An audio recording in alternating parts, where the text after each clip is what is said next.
Have fun. You too.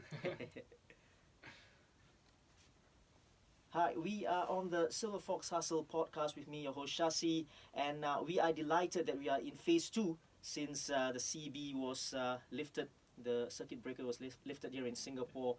Slowly but surely, we all hope that things can get back to pre-COVID-19 days, but it's going to take some time, I reckon. We all know that professional sport has come to a grinding halt over the past few months, and of course, the Singapore Premier League is no different, right? And my guest on the show today is a head coach in the Singapore Premier League, and how apt we have him in the studio today. Now, he is the youngest ever coach to be in the Singapore Premier League, or to coach in the Singapore Premier League.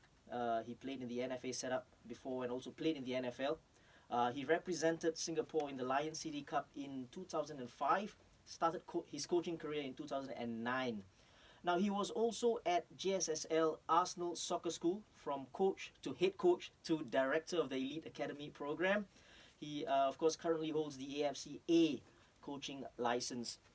Now, he spent about 1.5 years or so at the Warriors FC here in the Singapore Premier League from 2014 till mid-2015, winning a league title and the Charity Shield as well in that second year.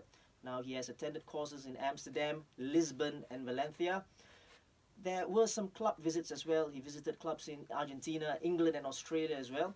And he also spent 1 month for a coaching exchange program at Fulham FC. And obviously, they are affiliated to the JSSL. We're going to speak a little bit about that later on. He is currently, of course, the head coach of Tampines Rovers Football Club. Welcome to the Silverfox Hustle podcast, Mr. Gavin Lee. Thanks for having me, Shashi. Let's start with the inevitable, right? We are all professionals in terms of you're a professional coach and you are in the Singapore Premier League, coaching aside. It must be difficult, right? How have you guys coped with the situation, the circuit breaker? Because if you are coaching an individual sport, it's a little bit easier because you're just one-on-one. But this is a team sport. We are in a situation where, how do you get them together in terms of fitness wise and stuff like that? Tell us about that, Kevin.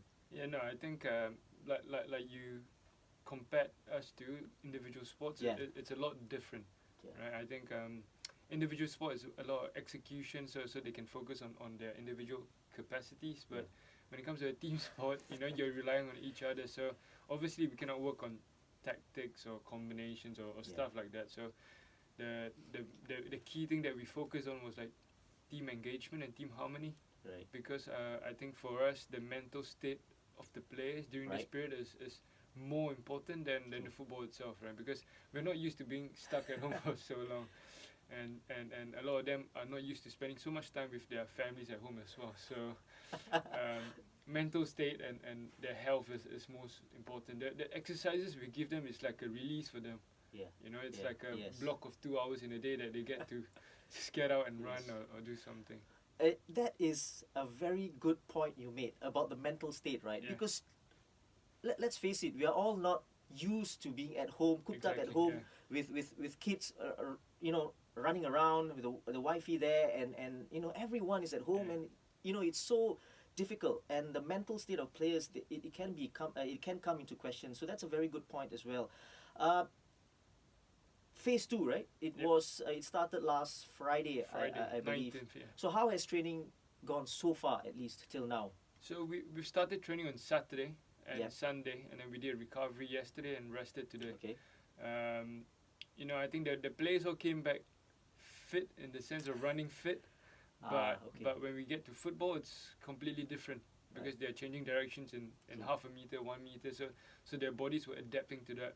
So I think the wise decision from us is just to make sure that we recover from the load from 2 days. Yes. And don't forget, I think a lot of players have blisters on their foot because we haven't worn footwear for the past 2 months. So small little things like that we had to adapt and get used to it. It's basically like a pre-season, isn't it? A mini pre-season, so to speak. I think it's worse than a pre-season because pre-season, people come back fresh from holidays and they've been kicking a ball somewhere. Yeah. But here you don't, right? So it's very different. Yeah, you're right. Just one thing before we move on. Any news on when there's going to be the kickoff for as we start the No, tournament? no, Not no yet. news yet, because I guess the FA got to be guided by the Yeah, government, which true. which we understand. Yes, It's completely Yeah. understandable. Yeah, and good luck with that. As we slowly approach, and good luck with training as well. Now going back to your youth days, right? You were a youth player, obviously. Yeah. You played for the COE clubs, and just tell us about your youth days, growing up especially. So I think I got to start the whole story with my dad. My dad is a football coach as well. He's Okay. now coaching schools. Right? He used to coach clubs and then no schools. So Okay. so since I was young, I was always following him around, right? Right. Training sessions. So I was kicking a ball as young as I could remember in that Okay. sense. And he was the Tampines youth coach back then. So Okay. and that's where I started with Tampines youth teams. I see. And then when I got to I think 13 and the NFA started, so I was with the likes of Haris, Okay. Afiq Yunus, Hafiz Sujat, Gabriel, and Izwan and gang, right? Right. So we kind of grew up together in that sense. But I went into junior college and Yeah. then that was about my football career. Hold on to that thought, right? It's a good point that you made, and it's good that we are speaking about this. We digress as well because I have to pick up on certain points that you brought up. The players that you spoke about, right?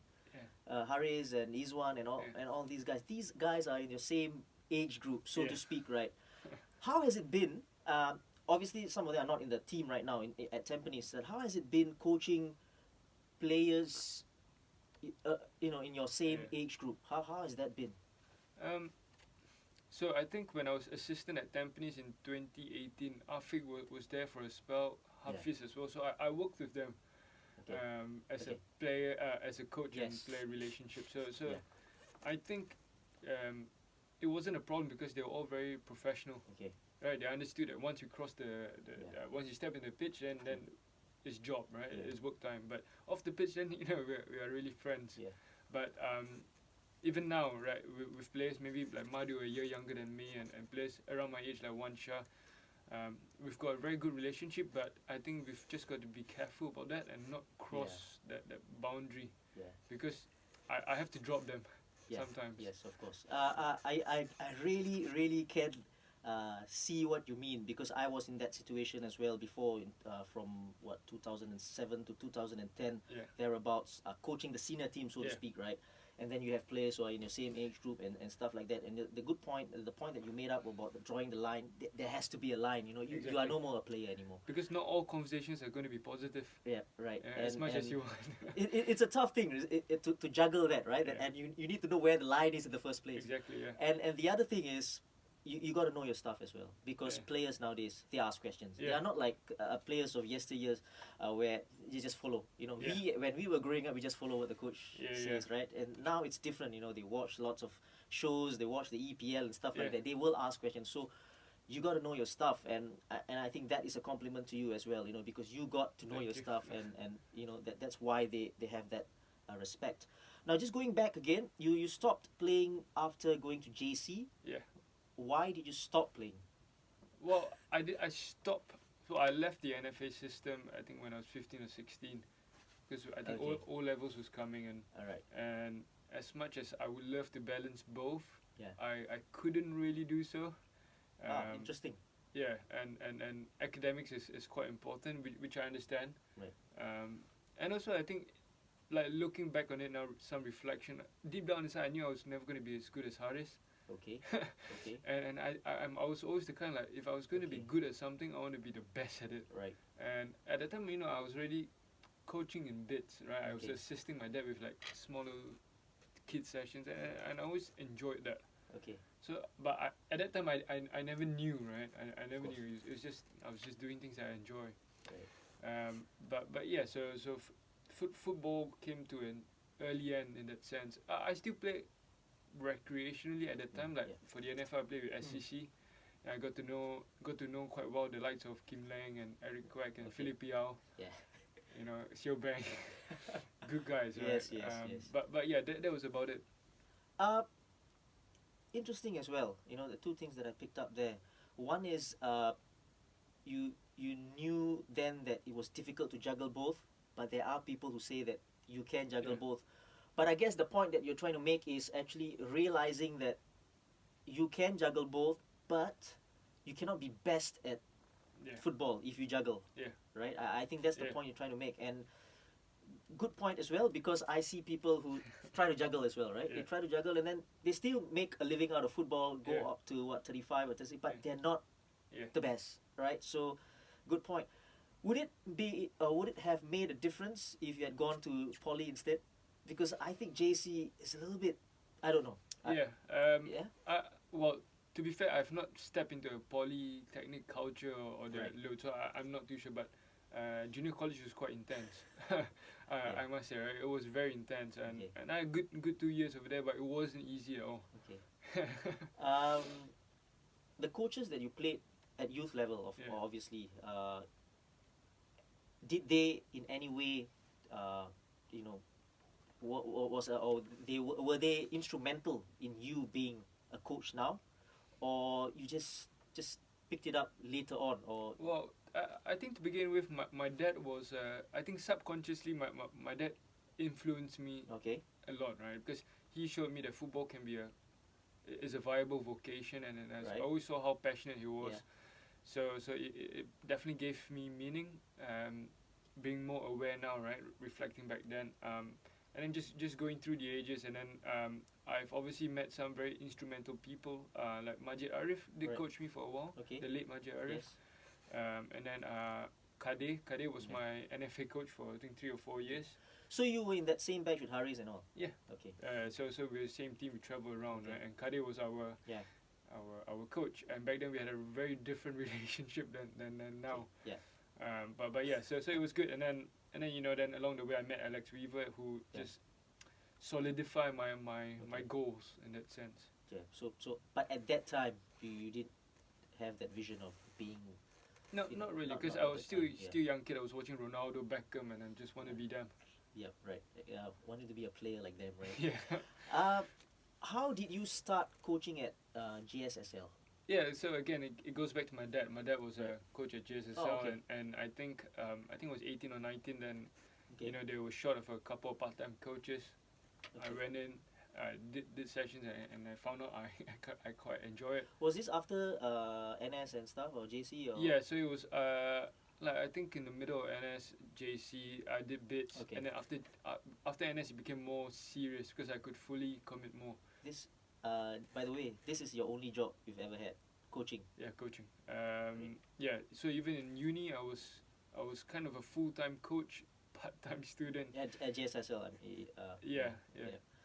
How was JSSL? Tell us about JSSL. Like what is it? It's a school, and then we have the elite program, and Yeah, so basically it's a soccer club, right, where you've got two programs, one for, let's say, the more advanced players, and Right. one that's more recreational. okay, And obviously the more advanced players, the elite program, they train Yeah. I think 3 times a week and play a game on Sunday. okay, Then the recreational are just they're just happy to be there, make friends. Yeah. Parents are there, or parents just want their kids to have a runabout, Yeah. stay active in that sense. So you got two different markets. Okay. Yeah.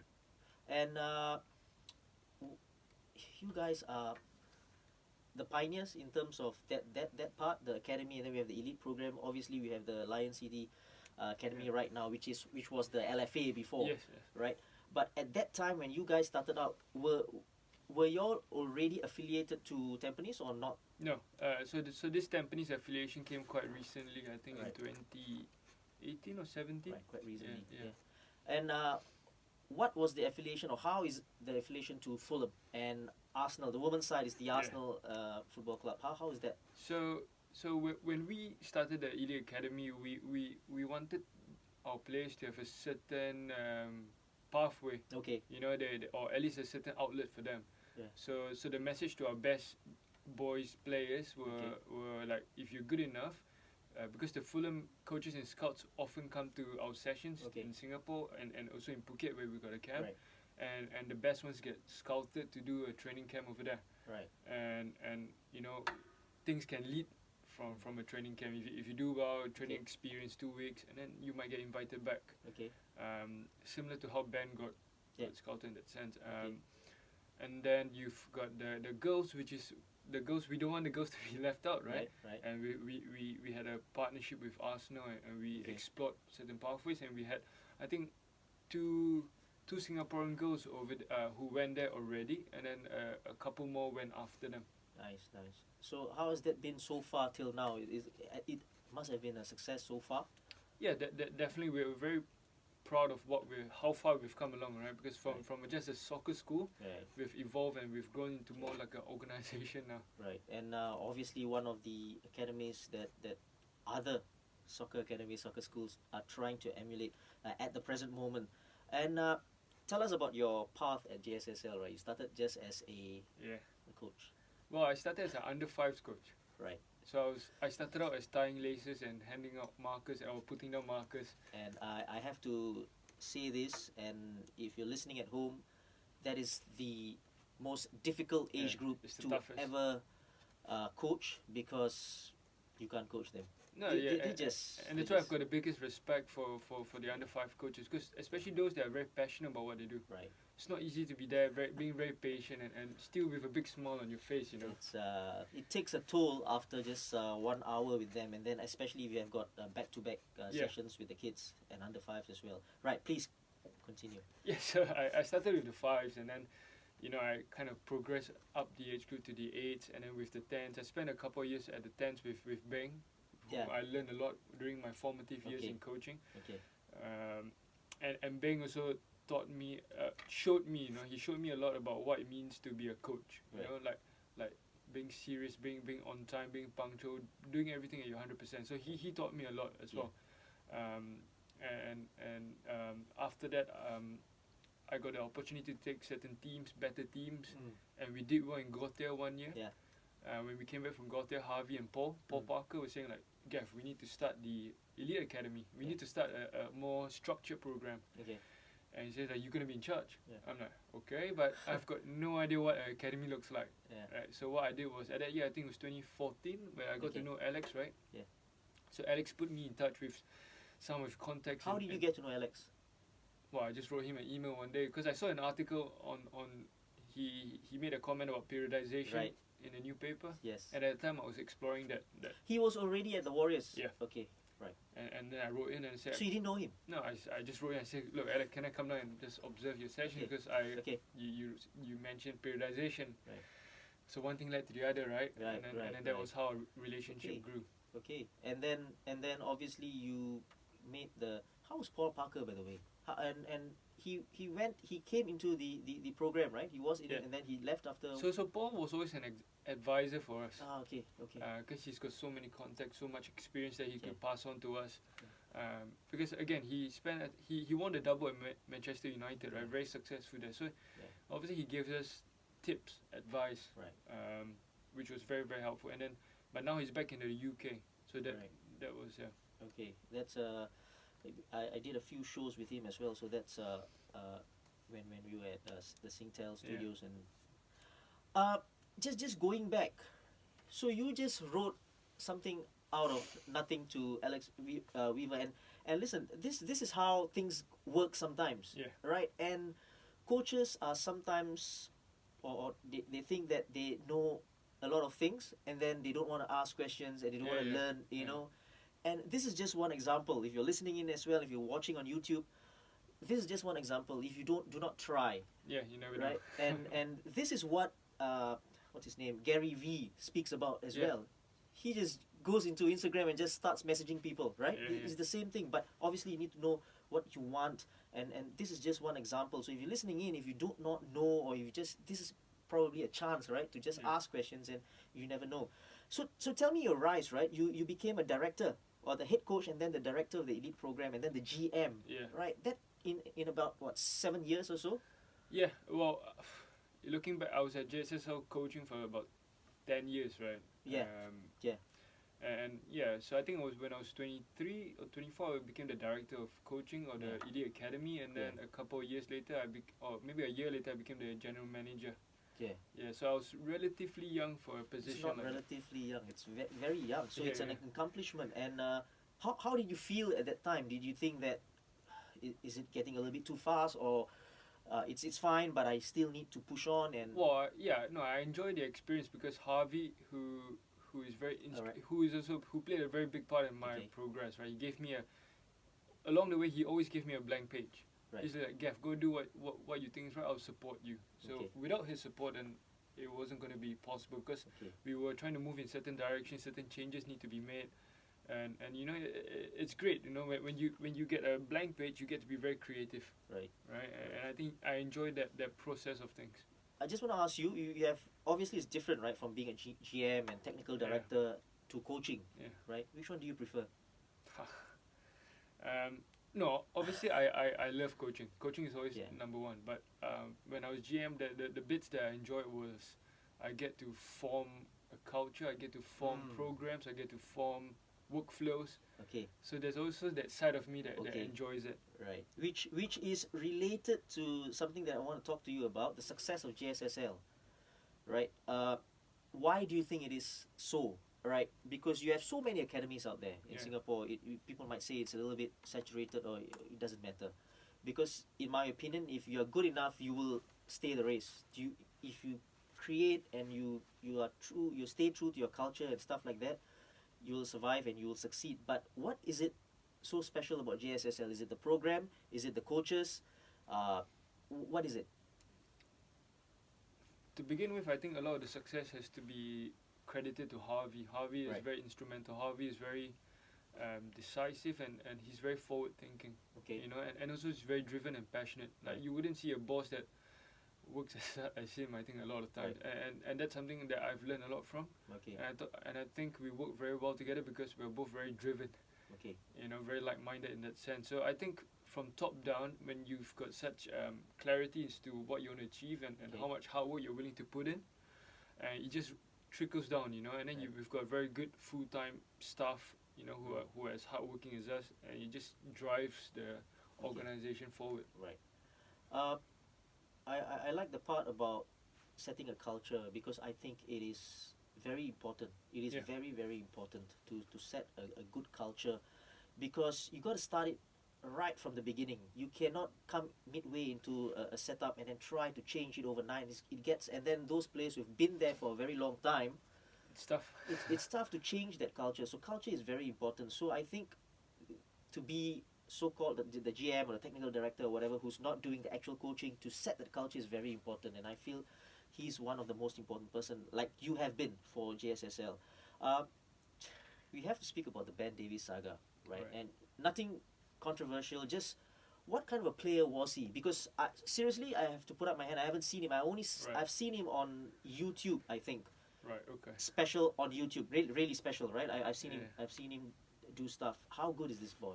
So I think when Ben was young, he was in the same team as the likes of Jacob Mahler, Right. Joel Chew, Okay. Akmal, so Jordan Vestry. So the boys that are in the Okay. SPL now, that's the same batch. Right. And Ben was always a very technical number 10, you know, or number 8 in the middle. So he plays behind the Striker, he can play deeper, he can play Right. out wide a little bit, but Okay. he's a very intelligent player, always has been. And I think that's because he was always one of the smallest players on the pitch. Okay. So he had to adapt to his environment. Right. And I think him now is a product of his growth in that sense. He always had to adapt to bigger players, Okay. playing against bigger Okay. players. And I think I never really watched him a lot when he was in the NFA days and sports school days, but I got a good chance because when I was coaching at Fulham for a month, Yeah. I always watched the morning sessions where the first team and under 18s, under 23s train, and I watched him a lot for a month. Okay. And technically, he's one of the best there. Okay. You know, and that's why I think Fulham really like him. Okay. He never lose. he don't lose the ball, All right. right? Right. And that's what makes him so I see. unique. I see. So Size-wise, has he got Oh, yeah, a little yeah, bit he- bigger? he's definitely matured into his Right. growth, I think. Right. Just a quick one, right? What and that is just your personal opinion, nothing to do with JSSL, or just your personal opinion on the saga itself. Could have things been handled differently? Because, you know, at the end of the day, no one wins. Yeah, you know, I think everyone would have an opinion of how things can be managed, but Yeah. looking back, you can't turn back time. You cannot change things, Yeah. and yeah, obviously everyone would have liked maybe a win-win, but you know, in that moment, it's difficult. No, any choice you make, there will always be right or wrong. So it's a very tough question to answer this one. Case closed for now. Let's talk about your foray into professional football coaching, right? I have to say JSSL was professional enough because you're doing it full time as well, right? But we were talking about a club in the Singapore Premier League, Warriors F.C. I guess we know how you started out. You started sending an email to Weaver. And seriously, it was good of him as well to say, okay, come on board, because this is a nobody asking me something about this and he wants to learn, and it's good of him. Not everybody will do that or be so accommodating. So how you started off as an assistant to him, or who was already there at that time? So at that time, backtrack a little bit. I wrote him an email. So I came there and observed a session, and then I just asked if I could come back for more, and he's like, yeah, no problem, just come back down. So just watching outside, and then he shared his session. He always printed an extra session plan for me. He talked me through it after. We spent a lot of time, and then I had an assignment, university assignment, because I was doing sports science. And then there was internship opportunities, and so I became an unpaid intern for I think 6-7 months. At Warriors or? At Warriors, okay. Just to get me in, right? I said, look, Alex, I was at the time coaching at JSSL, so money wasn't the so I could be. I was fortunate enough to be able to be an unpaid intern. So that was really where I got my hands in.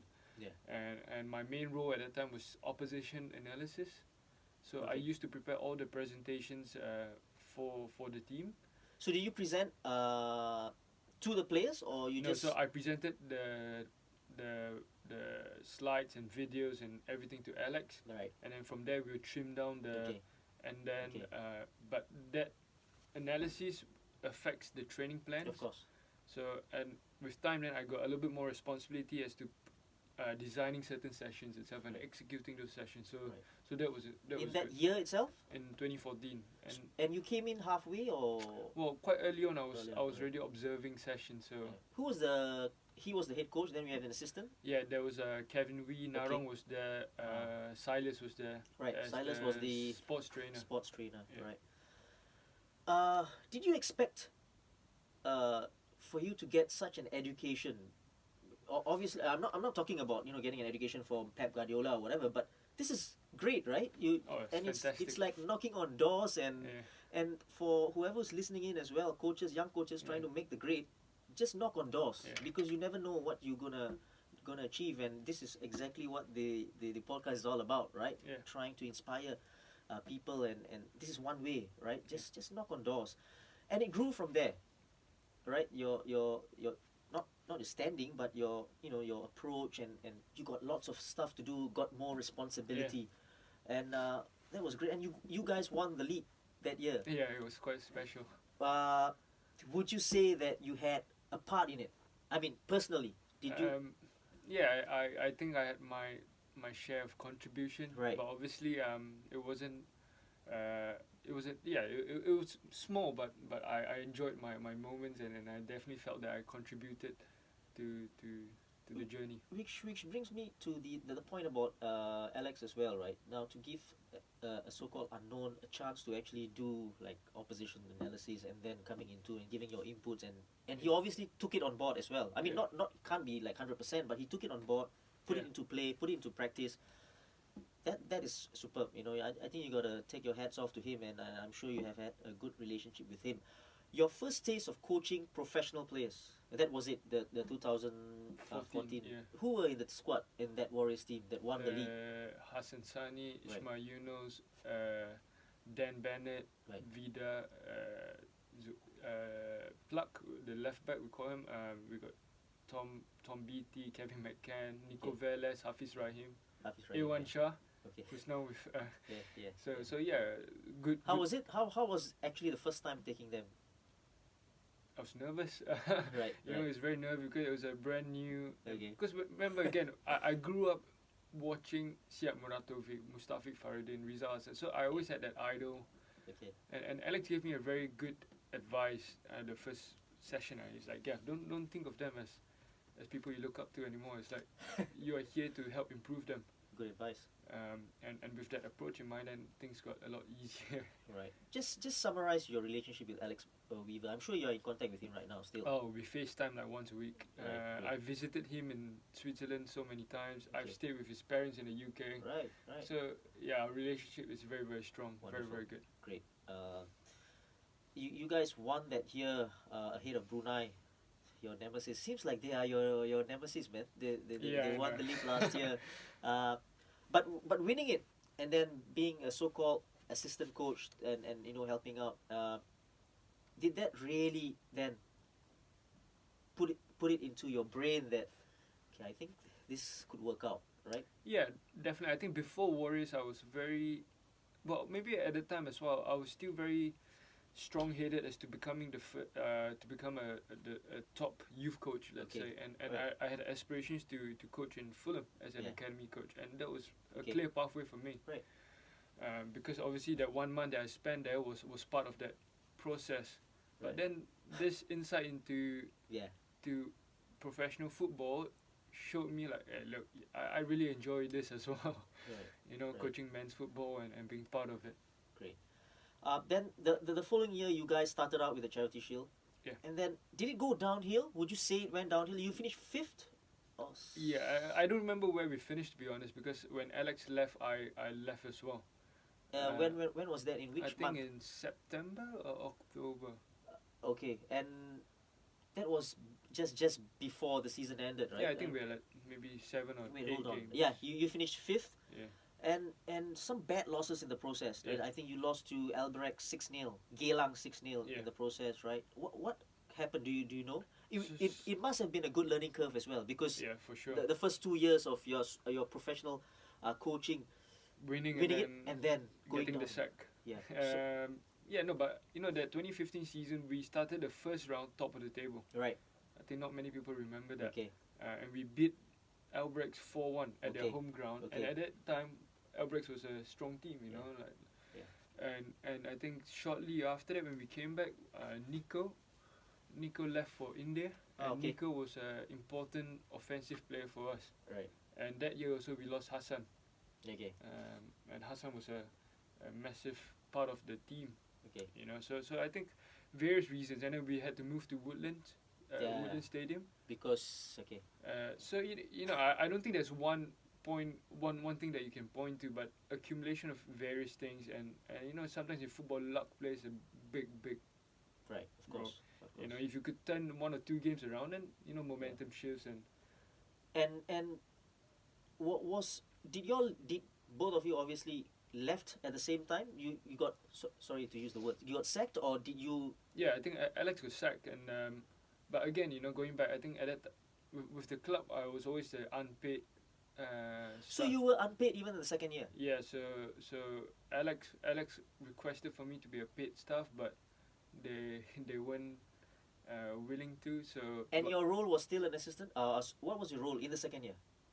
now I was taking more responsibilities, but I was still unpaid. So Alex paid me with Starbucks, which is fine. With what? Sorry. Starbucks, Right. because we used to have Starbucks before after training, and but again, at that time I was fortunate enough, I was still with JSSL, Right. and I knew the learnings that I could take away from Warriors was more than what dollars you Okay. can put in front of me. Right. Well, you heard it first. Gavin Lee was paid with Starbucks in the second year at Warriors, and like I said, did it open up your eyes to the reality of what professional football is all about? Because I have to say this, more often than not, it's not about football, right? It's not about the game. It's about the people that you are involved with, the people that you interact with. Did it really open up your eyes? And in the first year, you said, okay, this could be it. In the second year, Yeah. did it come across to your mind that this could be tough? Yeah, no, it definitely showed me how volatile coaching is, or at least professional head coach jobs are. Yeah. But still, I really enjoyed those 1.5 years or 2 years there, Yeah. and it definitely pushed me on Right. further in this path. I think for any coaches who take up the job, they've got to know what they're getting into. Yeah, that's for that's sure. that's Yeah. the most important. You can't go halfway in and then say at the middle of the season that, hey, this is not fair. It is not fair. right? It is not fair, right? So we move on further to Tampines Rovers, right? After 1 year in charge of the under-19s, you were at the Tampines under-19. That was after Warriors, right? After Warriors? No, no. So after Warriors 2015, I think there was 3 year gap Okay. in the Okay. So you just stuck at you JSSL, JSSL. and we did a lot of good work during the 3 years with JSSL. Right. you And know. then went over to Tampines, 1 year in charge of the under-19s. Yeah, And then you took over the head coach role from Jürgen Rapp, who won 2019. to 2019, halfway. No, I think Jürgen No, it's at the was beginning. yeah at the beginning. Yes, So of I had a course. full preseason with the team. Okay. So was he sacked in 2018 or 19? And end of 2018. Yeah, right. So you took the team. Now, how was it? Did you were offered the job? Obviously, did you jump at it, or did you think this again? You know, decisions. Did you jump at it, or you just thought?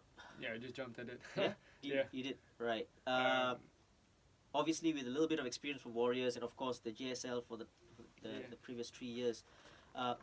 I got to ask you, what was the arrangement with Kadir Yahya? It was all confusing because I was doing commentary then, Yeah, I know. and you know it was also confusing. But no, coming from the S League setup before, I knew what was I could put 2 and 2 together. But tell us, what was the arrangement with Kadir Yahya, so that everybody knows. You know? So Kadir was our advisor. Right. I was responsible for everything running basically, and Kadir was always there as a sounding board. Right. And just to point out if Right. maybe we have missed certain things out. Right. It was my first Okay. head coach job, for example. So again, I was very lucky. How many head coaches get? And Kadir only accepted to help us because of my previous relationship with him. Yeah. That I was his player. Did you ask him to come on board, or is a The- separate independent? The chairman appointment? the chairman brought me, and then we went to see him. Right. Okay. And yeah, so Kadir was great. Kadir was important for me that year. Very, very important for me last year, because Yeah. it's not just what he offers in terms of X's and O's, but every time we didn't do well, right, or we didn't get a performance we want or results we want, next day he will be the first one that messaged me. Right. Like, Gav, how are you feeling? It's Yeah. okay, just keep going again. Yeah. You know, it's so important. Right. I think it is very, very important, especially after losses. Nobody cares. I mean, nobody cares about the feelings after a win. You know? Exactly. It's a win is a win, right? But Yeah. after a loss, Stuff.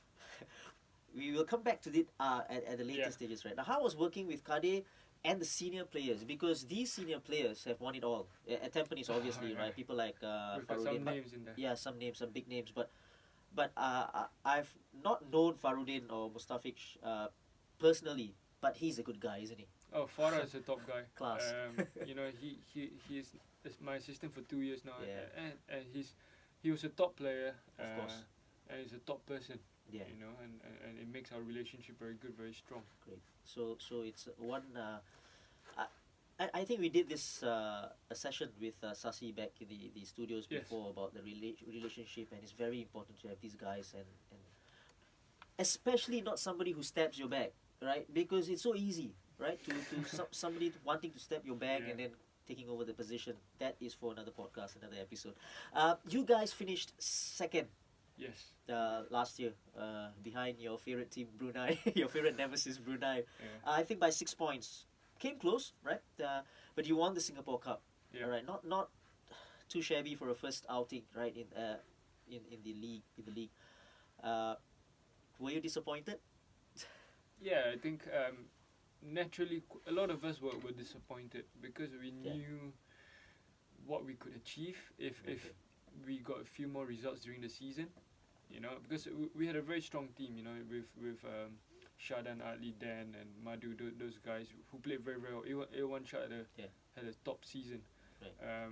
But and even after Amri left midway or quite early on, we still put in the goals. You know, we scored one of the highest number of goals. Yeah.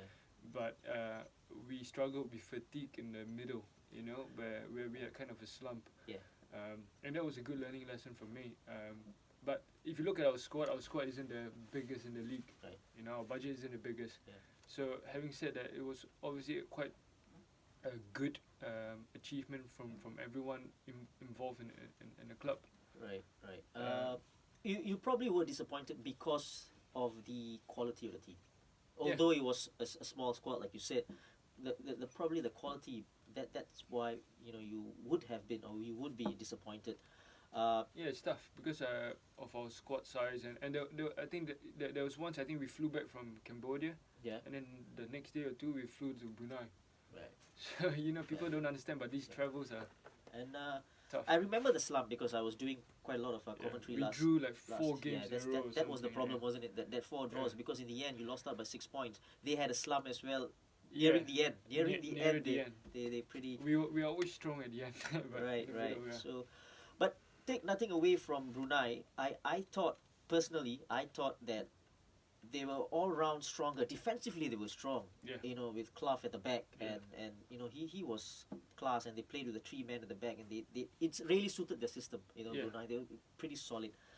In your first year, what did you learn? Right, it can be everything. All right, and I'm just gonna give you some examples about player management. What do you learn about opposing coaches, the media? Just tell us. Well, I think definitely a lot of learnings. The most important thing I've come to realize is the culture, like we spoke about before, because the culture is the starting point for almost everything Right. in the club, to your training, to your games, to your performances, to your accountability systems and stuff like that. So the culture is important, and then that leads to the other challenge. How do you convince players or people in general, just anyone, to buy into your approach and your methodologies and your philosophies, right? Right. So that was the next big challenge, the communication and buy-in. But fortunately, I think I've got decent amount of practice when I was at JSSL as a GM or director, to convince older people to follow my way. Right. So those skills definitely allowed me Right. to transfer it over. Right. And yeah, because with the likes of, let's say, players like Amri, Shadan, Dan, Madhu, players like Yusei who have won many trophies, and Right. so, and Yasir as well, right? I needed to show that, guys, look, I know you know how to play 4-3-3, but play my way. 4-3-3 is better. Correct. And I needed to know my stuff because I need to explain why we're doing it. But Correct. once I got their buy-in, Right. and what we stand for and what we stood for, and things were a lot easier later on. Did you have to start managing the older players, not older, senior or more experienced players first in a small group before then? Because then it would be easier. Yeah. Well, people always like to use manage people, right? But I see the term as working with Right. them. And naturally, because it's a natural circle, right? A series of circles. Your core players are in the middle of the circle. Yeah. And they are like the culture architects, like Damien Hughes put it in his book. And once they buy into your ideas, then the surrounding people all follows in as well. Right. How about referees? What did you learn about the referees in the first season? Well, It wasn't your first season, obviously, Boris, no. but No, like referees are like players, right? Everyone makes mistakes, and Right. and my job is to stay calm, and as much as it frustrates you sometime, like if I don't want my players to yell at the ref, Right. then I cannot be doing the same. okay. So that's our approach at the club, at least. Right. Opposing coaches, or yeah.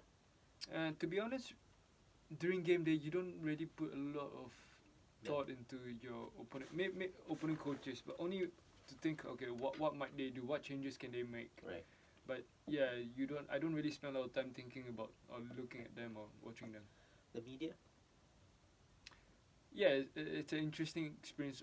Of course, like for example, post game, right? Like if you are winning, it's a lot easier to step into that Yeah. media room. Yeah. If after you've lost, then your approach got to be your approach will be important as well. Yeah. So it was very good practice, right, for me to stay neutral as much as I can, Right. not too high, not too low, and Right. and yeah, it was good lessons and good learnings. Great. What is still, because it is season 2020, what is the target for 2020 for Tampines Rovers? So I think we've started the season relatively well. The challenge is to be able to maintain the quality. Yeah. But we've coming off this COVID period, and Yeah. and so the challenge is how quickly and how well can we maintain our quality. Yeah. You haven't answered my question. what Everyone is looking for. what is the target? Come on. No, to do better than last year. That's always the target. Right. Always to improve and do better. To be champions. Hopefully, no. Listen, we okay. Here's why we are not so explicit with our goals, because we always put focus on the process, because process is something we can control, and but Yeah. targets and results we are not. That's not in our control.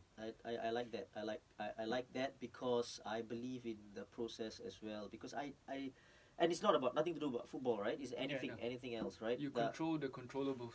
Yeah, and you set an objective, but you don't care much about the process, and then forget about the objectives, right? Exactly. So you gotta do your thing right, and then things will work out. Yeah. Hopefully it works out, but Yeah. you know, more often than not, if you do things correctly, then It's like the iceberg theory that Yeah. we often reference to, right? Like Right. people only see the tip of the iceberg, correct. but we should be focusing on the body of the iceberg. Exactly, good point. We'll move on to you as a coach, right? A general talk about your coaching style and stuff like that, or Gavin the coach. Let's speak about Baihakki, right? We can't not talk about Baihakki. I would say what a acquisition at this period of time to get a player of Baihakki. And listen, there have been criticism of Baihakki in terms of, I don't know, he's getting older, he's getting slower, he's slow on the turn and what have you, things like that, blah blah blah. But to be playing in the SPL, he is he's a top-notch player, right? Talk to us about how this came about in the first place. So credit to Desmond and the committee for Right. for bringing this signing through, right?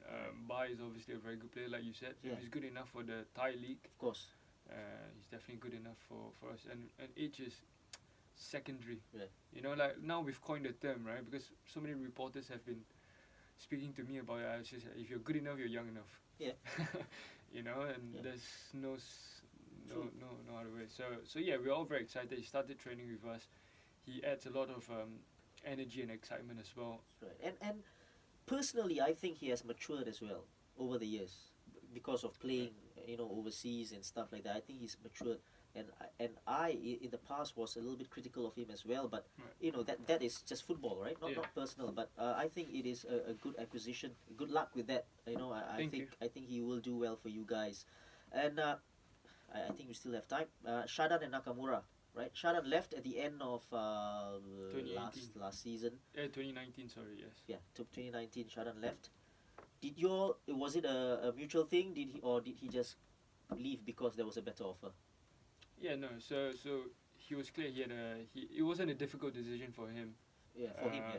Definitely, because Tampines is his boyhood club. You know, he played in the youth teams and all, and yeah, definitely we were very disappointed and sad naturally, Yeah. because he's such a player and we had very good relationships with him. Yeah.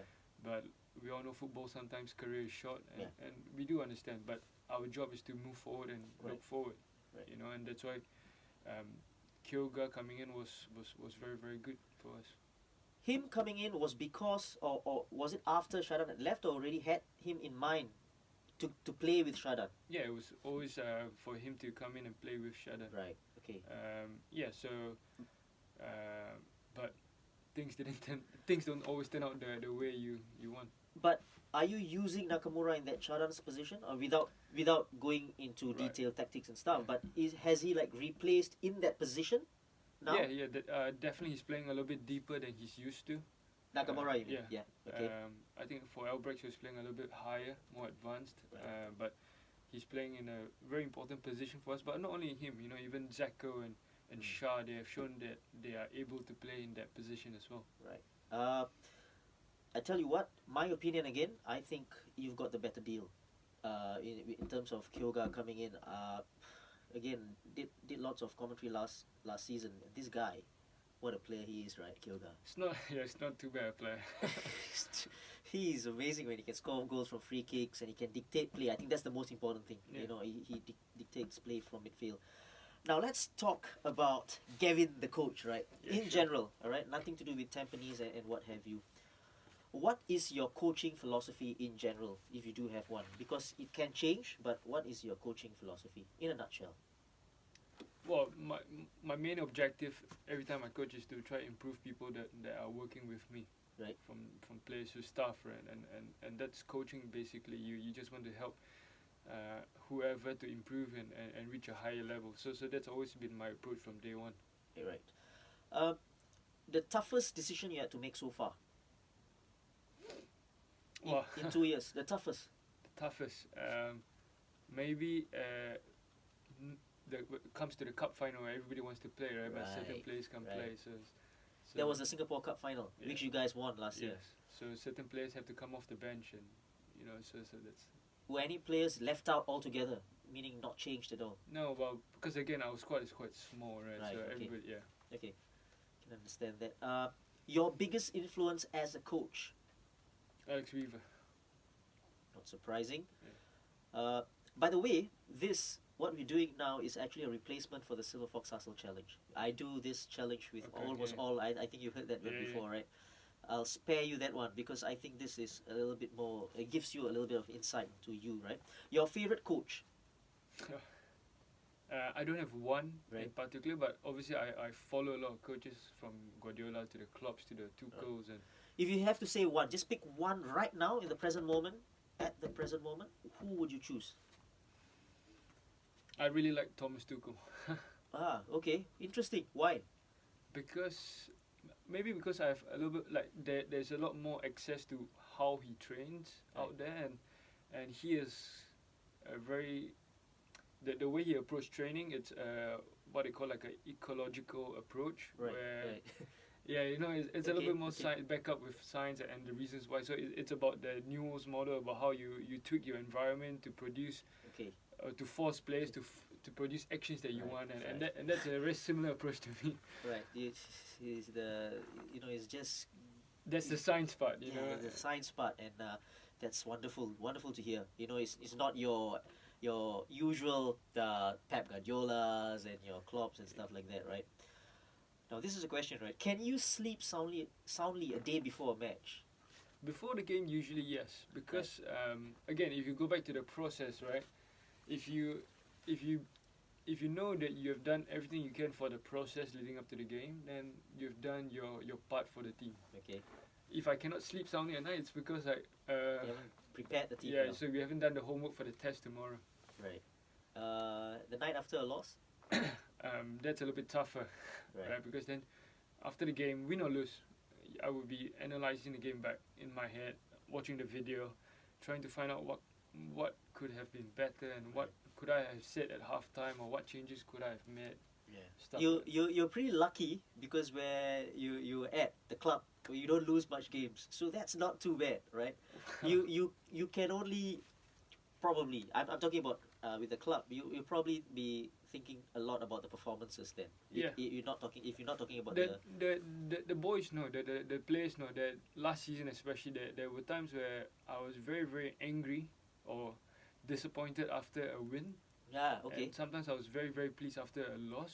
Right. Because the performance is first. Right. And we believe that if you win the process, if you get the performance right over the long period, over the long term, you would get your success. Right. Interesting, right? Very interesting, especially in professional football nowadays.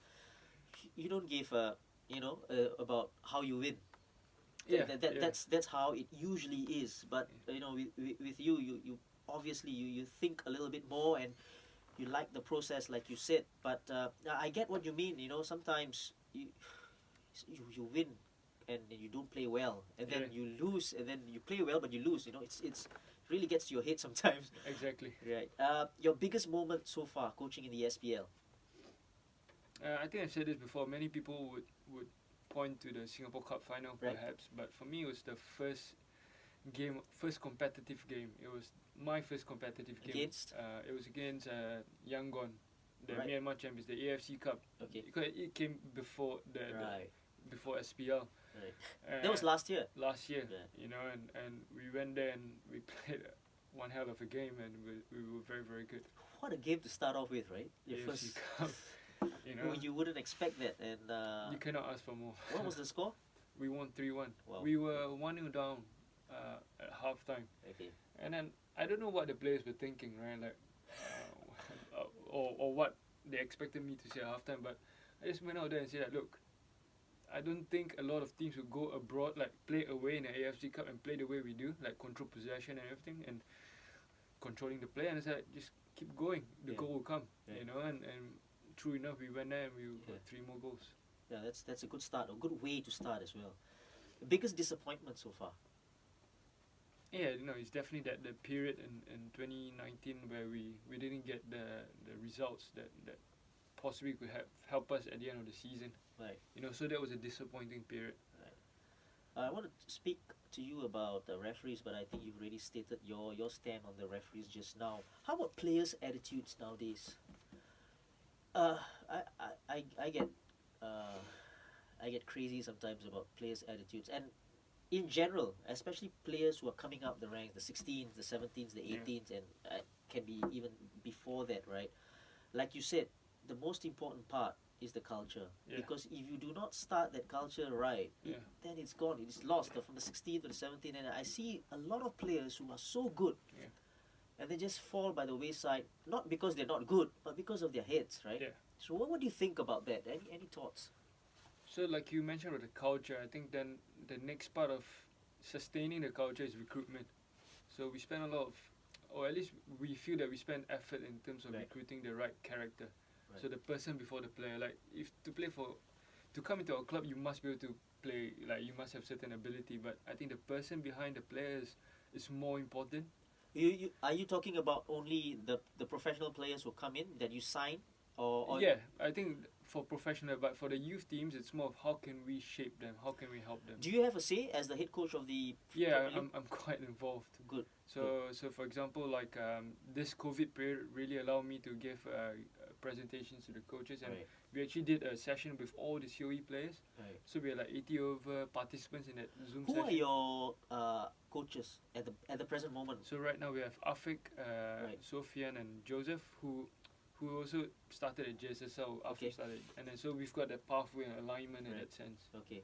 So at least you have, a plan right from, because usually, the head coaches, most of the time they would just concentrate on the first team. The first team. So that's a good thing. Sacrifices, right? As a coach so far, right? And again, a general thing as a coach, to make it big as a coach, and like you said, you're driven to be the best, and that is how it should be anyway for any coach or anyone coming up. What are the sacrifices that you have made, or you're making, or you're gonna make? Well, I think this is an ongoing journey, right? Right. And I've not made it big at all. It's just one part of the journey, but I think many people don't recognize how much sacrifice that have been made.